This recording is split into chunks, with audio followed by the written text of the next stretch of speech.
नमस्कार, राधे राधे, जय श्री राम। आशा करते हैं कि आप सभी कुशल मंगल होंगे।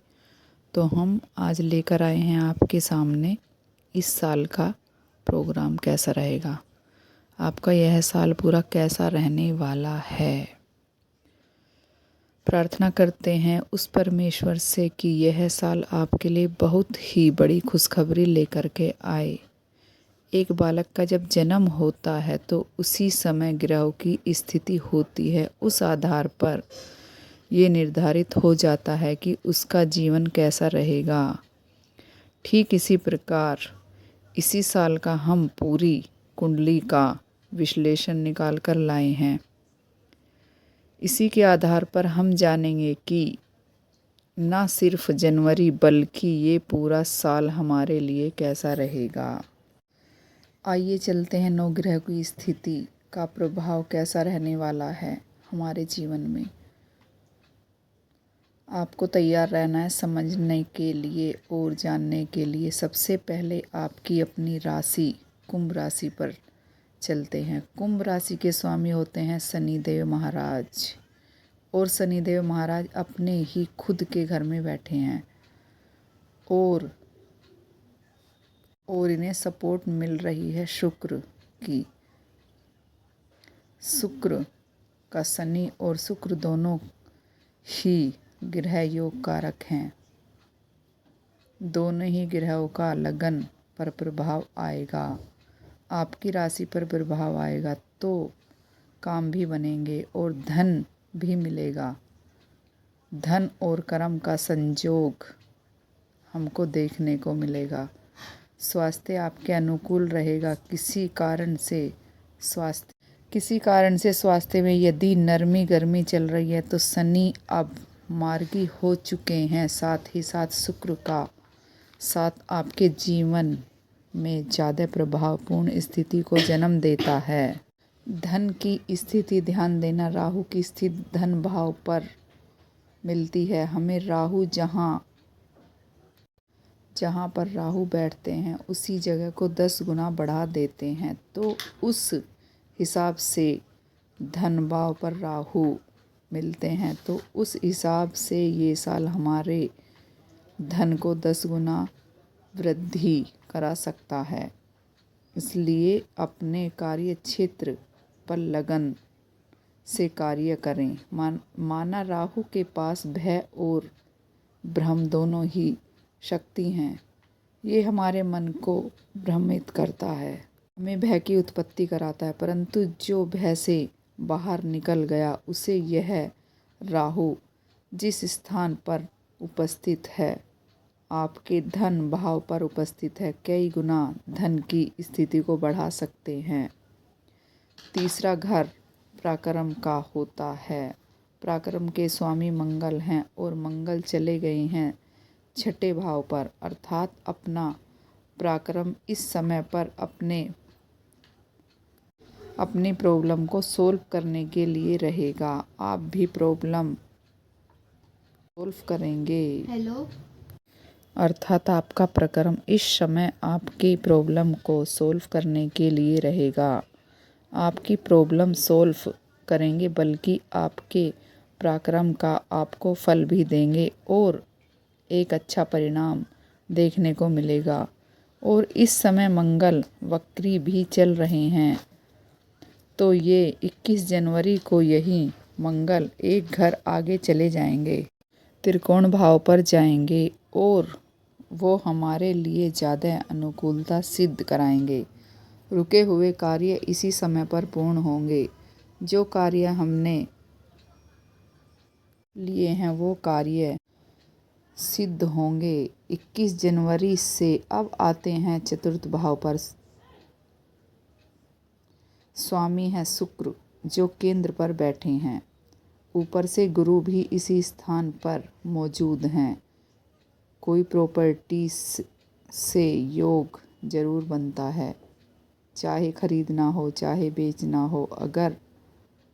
अगर मकान में कोई कार्य कराना है तो गुरु लंबे समय तक चलते हैं।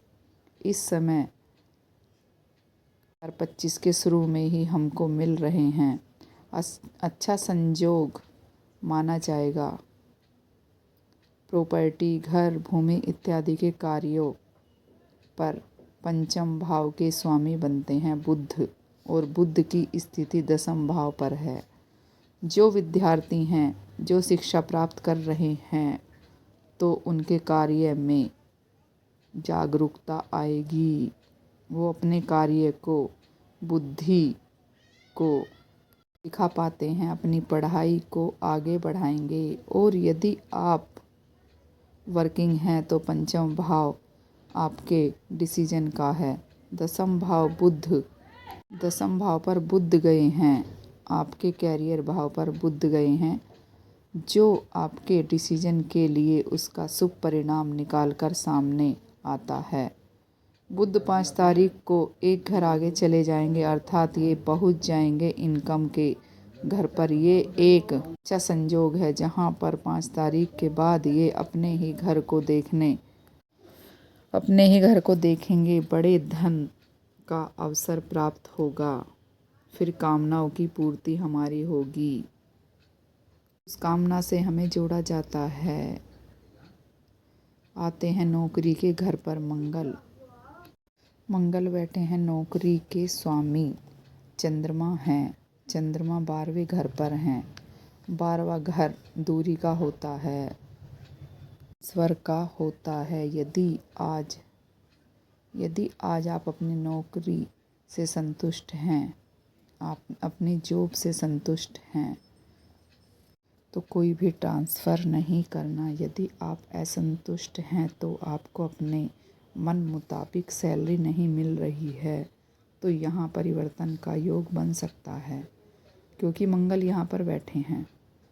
जो आपका प्रक्रम है और विदेश से जुड़े कार्य भी यहाँ पर सिद्ध होते हैं। बिजनेस के भाव पर आते हैं। सूर्य इनकम भाव पर बैठे हैं, यहाँ पर अच्छी स्थिति हो सकती है। यदि जनवरी के महीने को समझें तो 14 जनवरी तक लाभ के संकेत मिल सकते हैं। और यदि पूरे साल को देखा जाए तो उस हिसाब से पूरे वर्ष की कुंडली है, तो इस साल आपके व्यापार और कैरियर में लाभ के अवसर मिलेंगे। अष्टम भाव 6 नंबर की राशि है।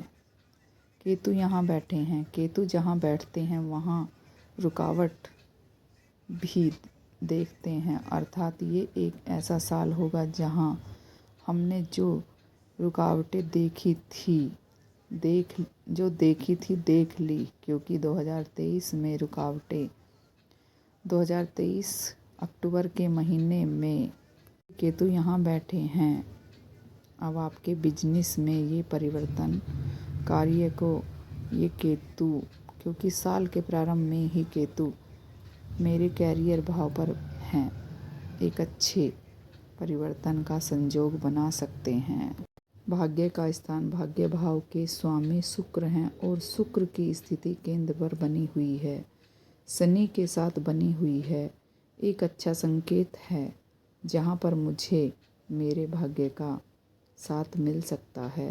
पिताजी का सपोर्ट मिलेगा, उच्च अधिकारियों का सपोर्ट मिलेगा। जो विद्यार्थी हैं, उच्च शिक्षा प्राप्त कर रहे हैं, उनके लिए भी ये संयोग का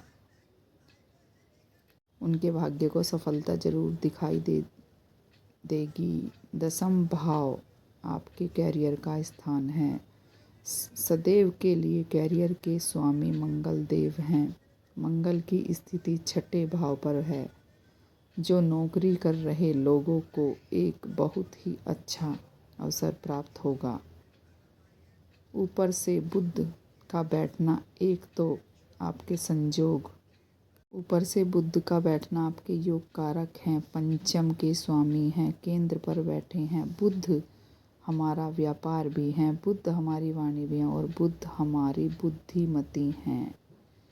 इस समय जो हम अपनी बुद्धि लगाते हैं वो हमारा सपोर्ट होता है। किसी अन्य का सपोर्ट भी इसी समय स्वाधिक मिलेगा। इस समय आपके कार्य क्षेत्र में हस्तक्षेप हो सकता है। आपके कार्य क्षेत्र को बढ़ावा दे सकते हैं। इसके बाद हम आते हैं लाभ के घर पर। लाभ के स्वामी देवगुरु बृहस्पति हैं और बृहस्पति केंद्र भाव पर बैठे हैं, ऊपर से सूर्य स्थित हैं। तो हमने कहा आपको 14 तारीख तक बहुत ही लाभ के अवसर बन सकते हैं, और अगर पूरे साल को देखा जाए तो 15 मई तक हमारे लाभ के स्वामी त्रिकोण भाव पर रहेंगे। शांति का माहौल हमें प्राप्त होता है 15 मई के बाद यही गुरु आगे पहुंचेंगे और यहाँ पर ये अपने घर पहुंचेंगे। यहाँ से अपना घर सीधे देखेंगे, ये हमारी इच्छाओं की पूर्ति करेंगे। अब चलते हैं अंतिम भाव, आपके खर्चे का भाव। खर्चे भाव के स्वामी लगन पर बैठे हैं। इस समय हमारे स्वयं के ऊपर खर्चे होंगे। हमने दूसरों के ऊपर बहुत खर्च किया है, अब बारी है अपने ऊपर खर्च करने की। चंद्रमा को हमने कहा ये छठे के स्वामी हैं। नौकरी में कोई परिवर्तन का योग, विदेश संबंधित कार्यों का योग बन सकता है। 29 मार्च के बाद कुछ बड़ा इन्वेस्ट करेंगे। धन प्राप्ति का अनुकूल समय है। आइए अब जानते हैं वो तारीख की जो तारीख आपके लिए बेहद खास होने वाली हैं। जिन तारीखों में आप अपने अच्छे कार्य कर सकते हैं, तो वह तारीख है 4 जनवरी, 7, 8, 9, 26, 27, 28। और इसके विपरीत भी कुछ तारीखें हैं जिसमें आपको कोई शुभ कार्य नहीं करना। वह हैं 1 जनवरी, 2, 10, 11, 19, 20, 21, 29 को हमें सतर्क रहने की ज़रूरत है। अगर संजोगवश की कोई कार्य ज़रूर करना हो इस तारीख में, तो आप अपने गुरु के आशीर्वाद से कोई भी कार्य करें। इस साल को अच्छा बनाने के लिए भाग्य के स्वामी शुक्र हैं, और शुक्र इस समय शनि के साथ रहेंगे। ध्यान दें, श्री सूक्त का पाठ करना चाहिए आपको। माता लक्ष्मी की आराधना करनी चाहिए। कोई एक परफ्यूम माता रानी के मंदिर में दान कर सकते हैं, उससे आपके कार्य सिद्ध होंगे और अच्छे कार्य होंगे, कार्य पूर्ण होंगे, शीघ्र पूर्ण होंगे। उम्मीद करते हैं कि आपको यह वीडियो पसंद आई होगी। साथ वीडियो समाप्त करते हैं। राधे राधे, जय श्री राम।